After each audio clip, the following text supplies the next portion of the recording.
गिल गिल के लौंडा सब पागल हो जाला देखे तोर तिल तिल के ठेका देख जमका मारे पब्लिक बोले वंस मोर खेसारी स्टाइल में बोले आजा राजा ऑन द फ्लोर।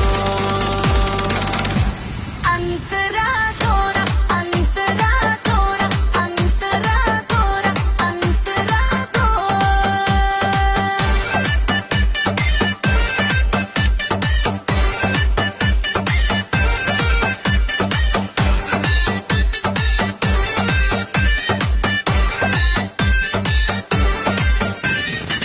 गाँव हो या शहर बाजार तोर चर्चा हर गली।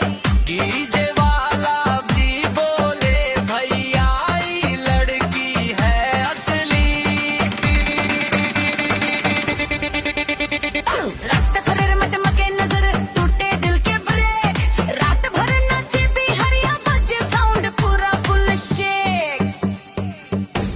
अंतर